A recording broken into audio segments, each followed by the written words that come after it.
नमस्कार मंडळी, सुवर्णाज किचनमध्ये तुमचं खूप खूप स्वागत आहे।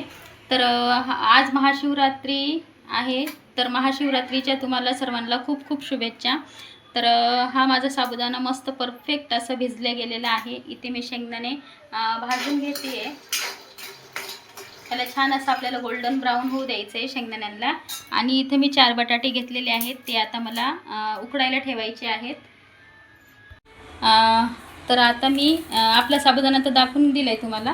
आणि आता इथे मी 2 बटाटे उकडून छान असे साली काढून घेतलेले आहे। इथे मिरच्या घेतलेल्या आहेत। आता इथे मी शेंगदाण्याचं कूट बनवून ठेवलेला आहे, थोडासा जाडसरच केला आहे। आणि ही कढीपत्त्याची 2-4 पानं ऑप्शनला आहे, तुम्हाला जर कढीपत्ता खावा वाटत असेल तर खावा, नाहीतर काहीच प्रॉब्लेम नाही आहे।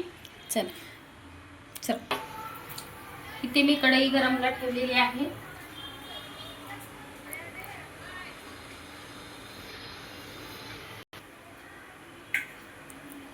बटाटे इथे कट करून घेतले आणि इथे मिरच्या पण मी आता कट करून घेणार आहे। मिरच्या लवंगी आहेत आणि तिखट आहेत खूप, त्याच्यामुळे मी 3च मिरच्या टाकते। इथे कढई आपली मस्त गरम होते। इथे मी 2 माप तेल टाकून घेतलेलं आहे। आणि उपवासाला कुठल्या पण प्रकारचं तेल चालत नाही, तर मी हे आपलं शेंगदाण्याचं तेल, आम्ही रेग्युलर पण शेंगदाणा तेलच यूज करतो जेवणामध्ये रोजच्या, पण आम्हाला दुसरं तेल आवडत नाही। तर हे बघा, आता मी इथे 2 माप तेल टाकून घेतलेलं आहे। आणि मी ना फोडणीला जिरं पण घालणार आहे। कोणाला आवडत असेल नसेल, पण आम्हाला जिरं खूप आवडतं ह्याच्यामध्ये, साबुदाण्याची खिचडीमध्ये खूप आवडतं। आणि ऑप्शनल आहे, तुम्हाला जर आवडत असेल तर तुम्ही घालू शकता। आपण काही बाहेरून रेडीमेड वगैरे घेतो त्याच्यामध्ये तर असतंच। हे बघा, आता मी ह्याच्यामध्ये थोडेसे जिरे घालून घेणार आहे।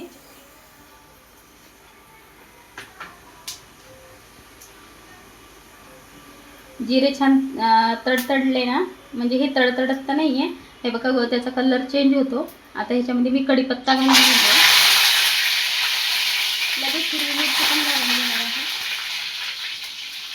आपला उकडून घेतलेला बटाटा पण घालून घेणार आहे त्याच्यामध्ये, छान असं मिक्स करून घेऊ।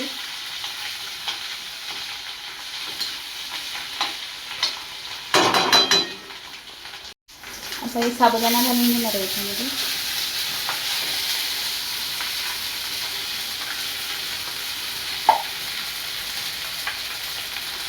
आता मी याच्यामध्ये शेंगदाण्याचं कूट घालून घेणार आहे। आता याला छान असं मिक्स करून घेते।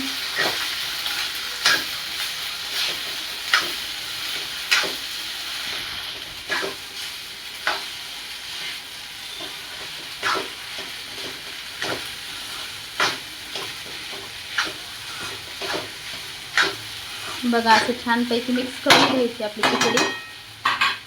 आता मी ह्याच्यामध्ये चवीप्रमाणे उपवासाचं पीठ घालून घेते।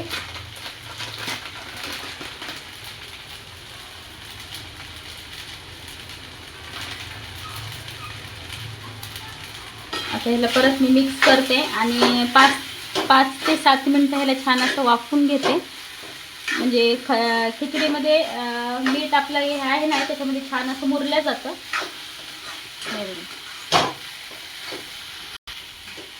आणि हो, आपली महाशिवरात्रीची संध्याकाळी मी थाली तुम्हाला दाखवणार आहे उपवासाची, आणि ती बघायला मिस नका करू प्लीज। ते पण व्हिडिओ माझा बघा तुम्ही कंटिन्यू। हे बघा, आता मी इथे मीठ वगैरे टाकलेलं आहे। आता मी तिला मस्त वाफवून घेते।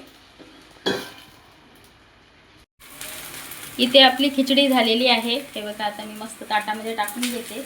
या तुम्ही पण खिचडी खायला माझ्याबरोबर। आणि माझा हा खिचडीचा व्हिडिओ तुम्हाला कसा वाटला, प्लीज ह्याच्याबरोबर मस्त असं मलाईचं दही,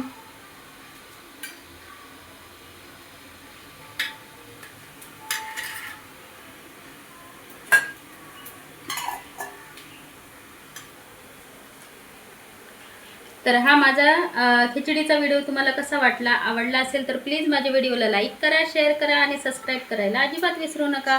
भेटू आपण नेक्स्ट व्हिडिओमध्ये। बाय।